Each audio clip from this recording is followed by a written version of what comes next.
नमस्कार, मैं नीलेंद्र कुमार गुप्ता जमुना देवी नरेशन महाविद्यालय से बीएलएड फर्स्ट के सिलेबस में राज्य की संकल्पना के संबंध में कुछ महत्वपूर्ण तत्व हैं। इन तत्वों में जैसे कि हमने बताया था कि राज्य क्या है, जैसे राज्य का अर्थ बताया था कि राज्य एक ऐसा आवश्यक रूप है, एक ऐसा आवश्यक एलिमेंट्स के रूप में है कि जो अपने कुछ आदर्शों का पालन करता हो, वैज्ञानिक दृष्टि से एक महत्वपूर्ण स्थान रखता हो, इसके साथ साथ निश्चित जनसंख्या हो, निश्चित सरकार हो, संप्रभुता हो, निश्चित क्षेत्र हो, यानी ये चार कुछ महत्वपूर्ण आवश्यक तत्व हैं, जैसे कि निश्चित क्षेत्र, जनसंख्या, सरकार और संप्रभुता। ये चार राज्य के आवश्यक अंग हैं।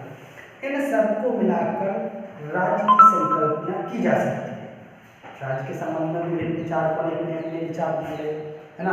कुछ विचारक ऐसे हुए हैं, कुछ व्यक्तिवादी हुए हैं, कुछ उदारवादी हुए हैं, कुछ आदर्शवादी हुए हैं और कुछ व्यवहारवादी हुए हैं। सबके अपने अपने राज्य की परिभाषाओं के संबंध में सबके अपने अपने अलग अलग विचार हैं। अब जैसे कि हम कहें राज्य की कुछ आवश्यक तत्व हैं। अब इन तत्वों का होना आवश्यक है। अगर हम राज्य की बात करें कि अगर ये तत्व नहीं होंगे तो राज्य के कुछ आवश्यक कार्य हैं। अब इन कार्यों को अगर सम्मिलित नहीं किया जाएगा तो हम राज्य के कार्यों को कैसे मानेंगे कि राज्य के कार्यों का होना ही आवश्यक है।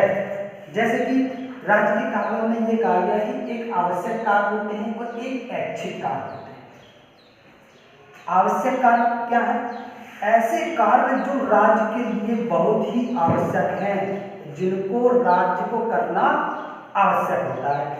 अगर ये कार्य नहीं होंगे तो राज्य अपने कार्यों को पूरा कर नहीं सकता। हम बात करें, जैसे कि हम कहें न्याय की बात, यानी राज्य का कार्य है कि सभी को समान न्याय प्रदान करना। पहला तो हम राज्य के कार्यों में एक बात कहते हैं न्याय की, ठीक। दूसरी बात कहें हम अधिकारों की कि राज्य क्या है? राज्य को सभी नागरिकों को समान अधिकार दिए जाने चाहिए।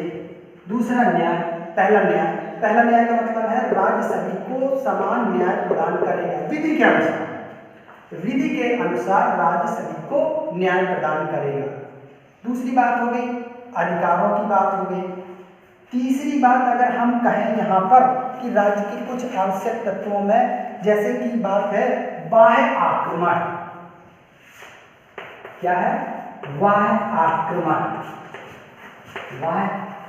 आक्रमण, यानी राज्य का कार्य है कि बाह्य आक्रमणों से रक्षा करना।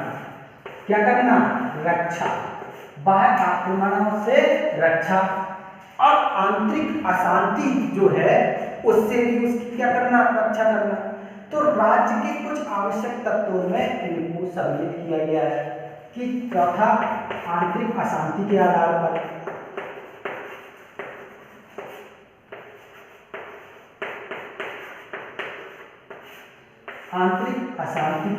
पर नागरिकों को क्या करना चाहिए? नागरिकों की रक्षा करना राज्य का आवश्यक कर्तव्य है। विभिन्न विचारकों में जैसे हीगल, मार्क्स, लेनिन, कांट और जीन जैक्स रूसो जैसे विचारकों ने अपने अपने विचार दिए हैं। उन्होंने कहा कि नहीं, अधिकारों का तो होना आवश्यक है, लेकिन इनके साथ ये भी कहा गया कि अगर ये नहीं होंगे तो क्या, ये अगर नहीं होंगे तो इनके आधार पर हम राज्य की संकल्पना को सम्मिलित नहीं कर सकते। किसी भी रूप में हम इसको सम्मिलित नहीं कर सकते। अपने अपने विचार हैं। दूसरी बात आती है राज्य के ऐच्छिक कार्य। ऐच्छिक कार्य का मतलब इच्छा पर निर्भर होने वाले कार्य। राज्य की इच्छा क्या है? राज्य की इच्छा है कि समस्त नागरिकों को चिकित्सा सुविधा प्रदान करना। चिकित्सा सुविधा प्रदान करना पहला काम है, समस्त नागरिकों को चिकित्सा, ठीक। दूसरा काम है क्या? दूसरा काम है समस्त नागरिकों को क्या देना? शिक्षा प्रदान करना। क्या प्रदान करना? शिक्षा। यानी पहला है चिकित्सा, शिक्षा। तीसरा है मुद्रा व्यवस्था। मुद्रा व्यवस्था, यानी हम यहाँ पर मुद्रा व्यवस्था को जोड़ के कहते हैं चौथे नंबर में किसको, रोजगार को। क्या, रोजगार, यानी हम व्यक्तियों के रोजगार की बात करें, व्यक्तियों की शिक्षा की बात करें, व्यक्तियों की मुद्रा यानी आवश्यक ऐच्छिक कार्य मुद्रा व्यवस्था की बात करें, शिक्षा की बात करें, चिकित्सा, यानी ये आवश्यक कार्य हैं, ये ऐच्छिक कार्य हैं, इनकी इच्छा के बिना ये संभव नहीं।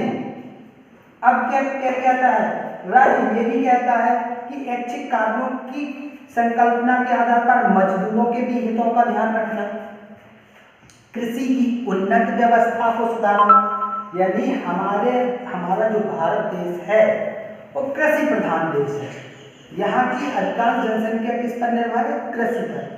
औद्योगिक क्षेत्रों पर तो निर्भर है ही, लेकिन सबसे बड़ी बात है कि सबसे ज्यादा कृषि पर निर्भर है। तो कृषि व्यवस्था के कार्यों में कृषि व्यवस्था को भी ऐच्छिक कार्यों के रूप में सम्मिलित किया गया है। अगर हम इसको सम्मिलित नहीं करेंगे कृषि को, इसमें तो ये आवश्यक कार्यों में थोड़ी आएगा। आवश्यक कार्यों में तो हमने आपको बताया कि ये 4 आवश्यक कार्य हैं। ऐसे तो आवश्यक कार्य कुछ और भी हैं, ऐसा नहीं है कि 4 ही हो, लेकिन कुछ अधिक भी हो सकते हैं, लेकिन कुछ महत्वपूर्ण बिंदुओं पर हमने आपको समझाया है। दूसरी बात है राज्य के ऐच्छिक कार्यों में, जैसे चिकित्सा की बात है, शिक्षा की बात है, मुद्रा व्यवस्था की बात है, रोजगार की बात है, कृषि की बात है। अगले पॉइंट को हम कृषि को सम्मिलित करना है। कृषि की बात है, यानी कृषि पर आधारित हम अपने यहाँ के ऐच्छिक कार्यों को, राज्य के ऐच्छिक कार्यों को सम्मिलित करते हैं। दूसरी बात रोजगारों की बात, रोजगार की बात तो हो ही गई। इसके साथ साथ मजदूरों के हितों का शोषण करना, शोषण की बात कहें, मजदूरों के हितों का जो मतलब है कि मजदूरों के हितों का ध्यान रखें, मजदूरों का शोषण न होने दें। अगली बात कहें कि हम या हमारा देश या हमारा जो राज्य है वो विभिन्न प्रकार की संकल्पनाओं की भी स्पष्टता रखता है। कहने का तात्पर्य यह है कि जो तत्व आवश्यक कार्यों से अलग हैं वो तत्व ऐच्छिक कार्यों के रूप में आ जाते हैं। हम अगर वनों की बात करें, हम अगर कृषि की बात करें, हम उद्योगों की भी बात करें, औद्योगिक व्यवस्था भी भाई जरूरी तो है, बिना औद्योगिक व्यवस्था के क्या होगा, कुछ भी संभव नहीं है। कृषि के साथ साथ औद्योगिकता पर भी बल दिया जाना चाहिए। उद्योग भी हमारे लिए आवश्यक है, क्योंकि औद्योगिक व्यवस्थाओं से हमारे यहाँ की कृषि व्यवस्था में सुधार होते रहते हैं। डीजल पेट्रोल है, हमारे बहुत से खनिज पदार्थ हैं जो हमारे देश की कुछ महत्वपूर्ण उपलब्धि के रूप में हमारे देश में जाने जाते हैं, है ना। तो कुछ ऐसे ही तत्व राज्य के ऐच्छिक कार्यों में सम्मिलित हो जाते हैं। औद्योगिक खनिज तत्व हैं और बहुत से ऐसे तत्व हैं जो आवश्यक कार्यों से अलग होकर ऐच्छिक कार्यों में सम्मिलित हो जाते हैं। ठीक है, समझ में आ गया। तो आगे की बात करें, हाँ